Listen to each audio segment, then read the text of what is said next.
So I'd like to have my esteemed panelists actually join. So you have Jem, Joachim, and Sina.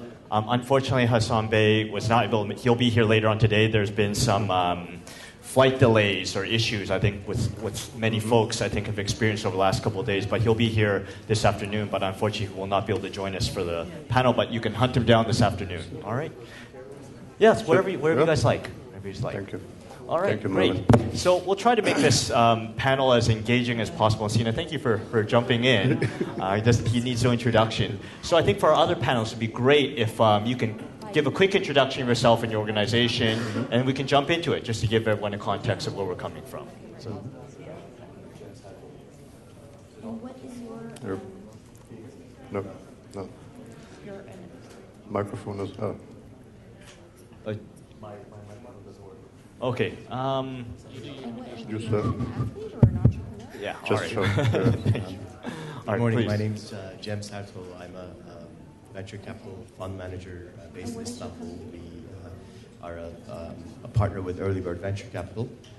We're a European early stage investor, have recently closed a fund that's dedicated to the region with about $130 million to Turkey and Eastern Europe. And I've been in various forms making personal and institutional venture capital investments for the last 7-8 years or so. Thank you. Joachim. You're an athlete. What sport do you do? Okay, let me directly start. My name is Joachim Behrendt. I'm living in Turkey for 10, 12 years. I'm from Germany originally. I came as an academician. I left to London, was at London School of Economics for a while, came back as an assistant professor at Borsig University, teaching accounting, stuff like that. I had my own ventures, already my own businesses in Germany. I worked as a management consultant. When I came back, I founded my own company called Nexum in Turkey. I realized it's big fun to set up a company, but it's not big fun to run a company. So I stepped back as the CEO. I just remained as the chairman. 3 years ago, I started teaching again at Borsig University. I'm teaching entrepreneurship, all the people we are seeing around. Thank you, Burak, for the invitation. Thank you, Sina, for the nice speech. You're not there, Jim, but most of them are coming to my lecture as guest speakers. We have a great lecture about entrepreneurship where I try to convince people that actually being an entrepreneur is a very good alternative to be a professional. I started my own investments as angel investor 2 years ago. Now I have a group of more than 30 co-investors, so we are like a small angel investment group with, let's say, like a private group at the moment. Okay, great, thank you. And I guess I don't need to introduce Sina, who spoke earlier. And I'll give a quick introduction. So I'm actually a venture partner at 500 Startups. So we are what we call like a micro VC or seed fund. We have a little bit under 100 million under investment. And we have actually invested in over 690 companies actually across the globe. 25 to 30% of our investments are actually overseas, outside the U.S., and that number is going to go up over the next couple of years. In my background, I was actually an executive at Yahoo, so I used to run a lot of the EMEA region, so I spent a lot of time in Turkey. I have huge, I'm maximum bullish about Turkey over the long term, which I think is what we're here to talk about. So let me jump in with a couple questions. And so I have my questions here. I'm not checking email. These are all my questions, just to clarify. So for each of you guys, how do you think the startup scene has changed in the last year? And this is actually in light of all the recent political and economic challenges that have happened really in the last year. What are your thoughts? We'd love to hear, to give people sort of more of the macroeconomic sort of view. Anybody? Maybe, Jim, you have more experience. I think the entrepreneurial ecosystem is not really a step function. I think it's a fairly continuous curve. And, of course I'm biased, but we do think that the entrepreneurial landscape is improving on a continuous basis. I think what's changed over the last few years, interestingly, I was thinking about this morning, looking at the questions, Istanbul is now developing as a bit of a hub for the region. I think Startup Turkey this year is an example of that. We'll probably have more regional participation this year than we've ever had here. Which, of course, the local ecosystem is trying to make itself more visible. There are more conferences, etc. As a result, there's more capital interest in the market, more investors, which means that entrepreneurs from the region are flocking here and starting to compete with Turkish startups for the investor attention, sometimes for pieces of the local market. So in a way, I think it's getting more competitive here, which I think is actually great for the Turkish ecosystem. I think it inspires the best entrepreneurs to perform better, to strive higher. So it's become a more competitive environment, in my opinion.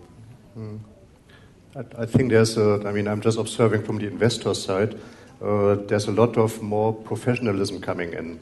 So when I started 2 years ago, okay, there are investors, angel investors, but it was more like individual support, and we had the first 1 or 2 angel networks which were in the market. Galata Business Angels were a very early mover. Then Burak has done groundbreaking work in Itohum. But now it's changed. The government realized that there is something which can be done. There's a program now, you can get a licensed angel. I'm the first foreigner being a licensed angel. And I think now the market is splitting. There are angels which are really informal angels, acting a little bit in the operations, more like co-founders. And we have another group of people which are really trying to adopt the business angel model as a business model to Turkey. And there we have some of the angel networks, some super angels like Hassan, who's not there. Sina said he's jumping into his position. He will be the next super angel maybe for the... Let's see. But apart from that, so there are more players in that market, in the professional market. And the startups are actually starting to select among the investors with whom they want to work. And the emphasis is on smart money. They want money, but they want smart money. And what they really need, and I can just repeat what everybody said before, we need people which are willing to go abroad, which think global from the very beginning. And both the startup scene and the investor scene has to think global and to be better connected. It's a shame that you see so many great startups in Turkey which are feeling somehow having a minority complex, not going abroad. You see startups from every country when you go to international conferences, but a little bit Turkey is subdued, and that's not appropriate. The startups are better, they earn better, and I think it's a job of investors to help them with that. I see. We'll love your view as an operator. Well, it depends on from where you look to it. Yes, there was a big development in the last 5 years in the ecosystem of startups, especially. If you compare Turkey with other ecosystems, right? Let's say with Berlin or Stockholm, I think Turkey is far behind. So there is a big potential, but we are far behind in developing this ecosystem. Istanbul can be the next Berlin, but there is a long way to go. I still think the ecosystem, the Turkish guys, the entrepreneurs are much isolated. So there are, very few conferences like this where we can talk English. Very few blogs about Turkey in English and stuff like this. I think the government supported, yes, the investor side, but there is almost nothing they did for the entrepreneurial side. Look, if you want to hire somebody, or if you are an entrepreneur in non-Turkish, so you live in, let's say, in Jordan, and you would like to found your startup in Istanbul, this is almost impossible. It's extremely difficult. So the obstacles continue, but I'm also a big believer in the future of the Turkish ecosystem. It's just getting started. It's a good lead on to sort of the next question is like, what do you think? So, there are definitely some challenges I think that will raise of just difficulty setting up companies, sort of sometimes even lack of sort of looking beyond the borders of Turkey. But what do you think is Turkey's sort of edge? Like, what are the good things that you see in the Turkish market? Like, for example, Ukraine. I spent a lot of time in Ukraine and Russia.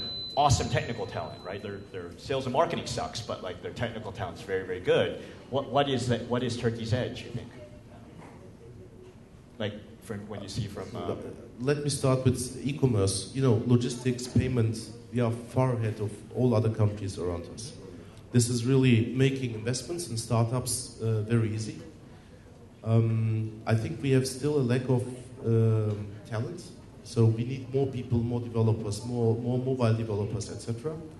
But Turkey is a big country, very good infrastructure, and young population, which loves to consume. Yeah. So I think these are the 4 important drivers for the e-commerce. maybe adding something. I mean, it's a young population. I'm from Germany, and if I sit in a cafe in Germany, people are doing it the traditional way. They are talking to each other.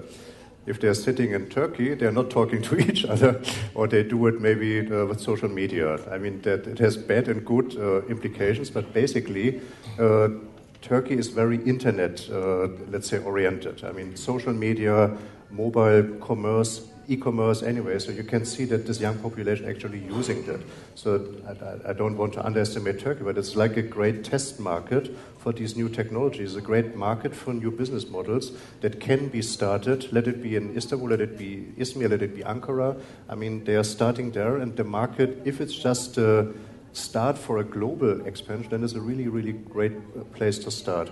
And one side remark, when I came from Germany, I mean, you know, Germans, they're very careful, they're thinking about everything. I'm still doing consulting in Germany, I go every week. I mean, everything is very solid, the processes are well defined and whatever. But until you get a decision, until they start doing something, oh my God, it takes ages. Once they start, they are like a machine. They're continuously properly executing. If you go to Turkey, to be honest, you have a little bit of the opposite. So you have a great start, and that is actually what you need for startups. People are brave enough to jump, to take an idea, to do it, and just to do it with bootstrapping. They don't need necessarily money, they just try it. Okay, the part maybe sometimes lacking is proper execution and patience to do this 2, 3, 4, 5 years. But basically, as a startup ramp, Turkey is, let's say, the people in Turkey, they're actually born for doing this. I'd add a couple of more things. First, the good news also in Turkey is that there still are many large problems to be solved. When we look at Turkey's $800 billion economy, and when you look at the technology-enabled portion of that, is actually quite small. So there is, for smart entrepreneurs, there is quite a bit of large problems to tackle. Second is that being a large economy, Turkey is already globally competitive in certain sectors. So to bring digital solutions into some of these sectors, I think microphone is a great example. I mean, Turkey is a fashion powerhouse in the region, in the world, exporting to all around the globe.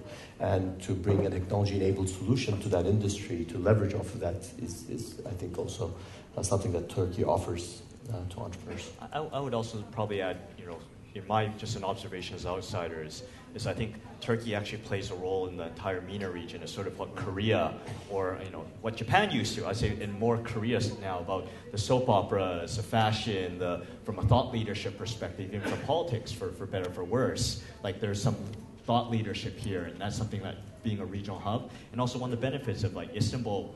So easy to get people, if you're trying to attract national talent or even speakers or people participate actually in the startup scene, it's actually really, really easy because everybody wants to come to Turkey. It's the truth.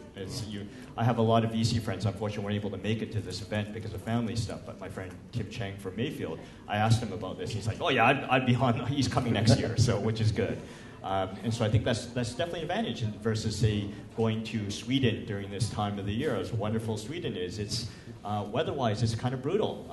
Or even Finland, right? Like it's not as easy, although these are wonderful countries and not taking anything against them. So what do you think is, so these are the good things. What do you think is holding back Turkey? What is missing from supercharging this region that Turkey should be like in Israel or Estonia or even a Berlin? Like what is missing? I start from I think the biggest lack in Turkey is the money part. If you look at the internet, I would say we have 3 active VC companies, right? I guess the volume they have is between 60 and 100 million they could put into the internet. Yeah.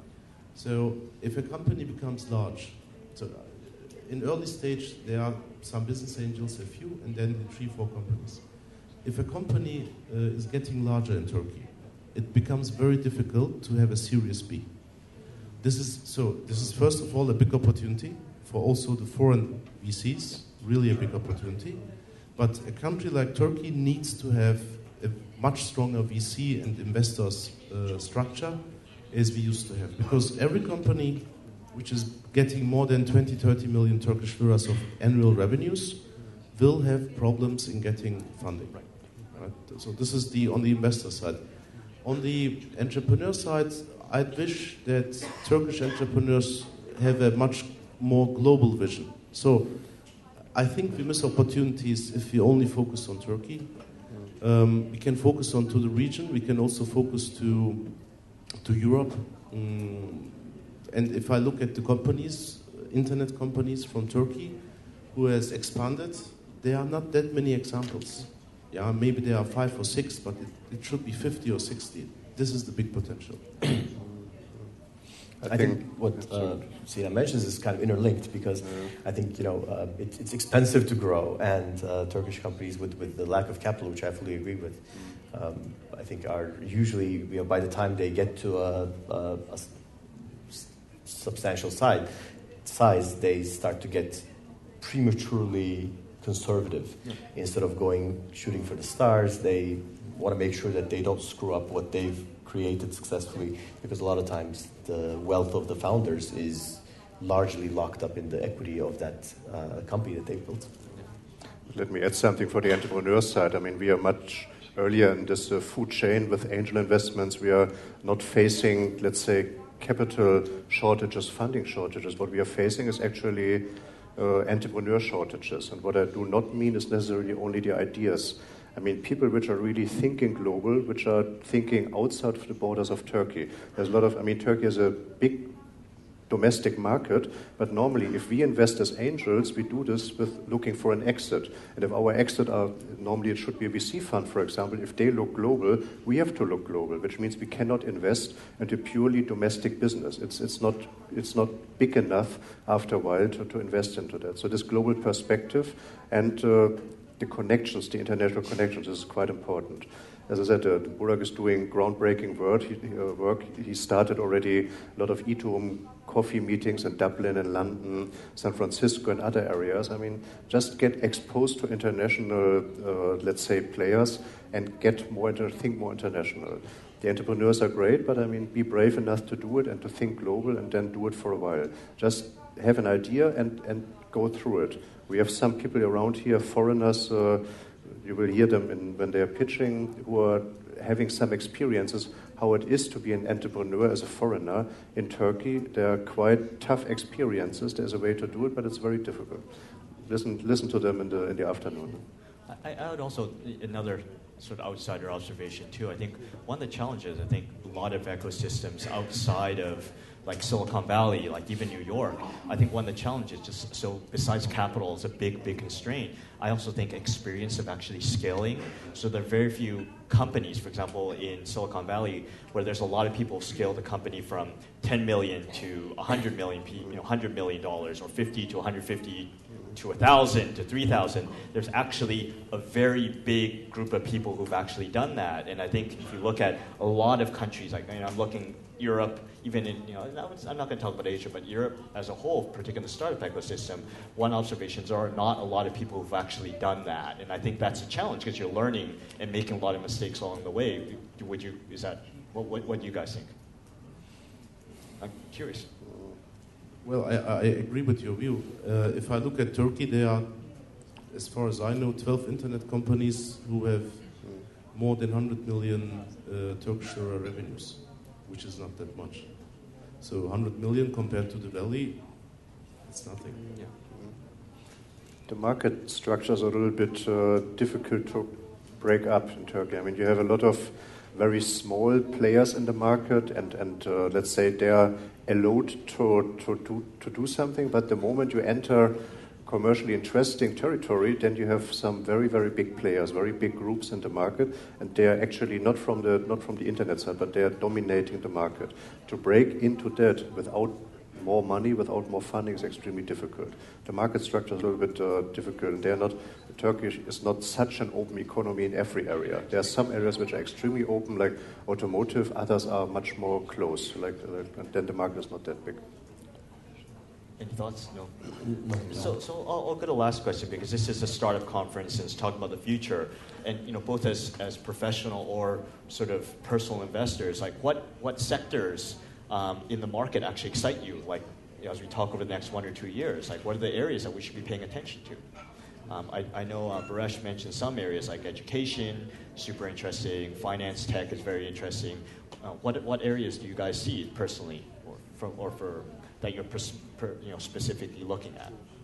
From our perspective, we actually try to refrain from sort of being super sector specific, and we try to avoid making judgments on the way that certain areas are moving into. And we would rather have our entrepreneurs convince us and lead us, because they're touching those markets on a day-to-day basis. But I mean, some of the areas you mentioned that Barış sort of brought up, again, Turkey has so many areas of large problems that haven't been tackled through technology. So we're biased towards large problems, bold solutions to large problems. Okay. From our side, I mean, I have a half private perspective. So I'm an investor into internet and internet-related areas. But if I would understand better, and I wish I could understand better, I may go into other areas. For example, agricultural. So I'm playing the strengths of Turkey a little bit. Tourism is something there's room for improvement. So there's some sectors where something more could be done. But basically, I agree, it's not our job actually to identify the sector and invent the entrepreneurs. They should rather come.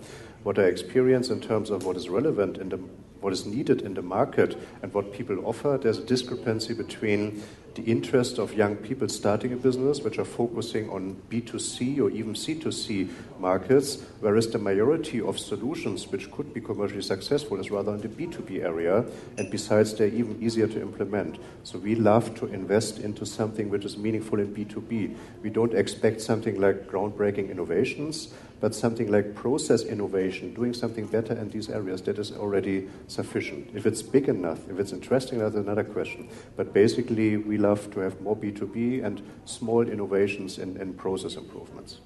Okay. Sina, any thoughts? Well, I'm completely sector agnostic, so I don't care about the sector. I'm totally entrepreneur-driven. So if the team is convincing me, even the stuff is strange to me and I don't understand, I would consider to invest. First of all. Secondly, I prefer to invest in anything without model risk. So if there is a successful example anywhere in the world and somebody is taking this to Turkey, I perceive this as something that the model risk is gone and there is only the execution risk. I believe that everything which is making in-transplant markets more transparent has a big chance in the internet, because if I look at the biggest e-commerce companies or internet companies, they excluded one of the intermediaries in the market. You know, eBay connected C2C people and lots of other stories. PayPal and other payment systems take the banking system a little bit out. So this is also something which is exciting me. From specific areas, you know, all the doctor appointment sites seem interesting to me at the time being. There are some startups also pitching in Turkey, like ZocDoc in the US. Yep. This is exactly, you know, there is a model established in the US. It's making a market more transparent and efficiency, and then it depends on finding the right team. And this is a little bit my investment philosophy. But I'm not structured like, you know, these two gentlemen.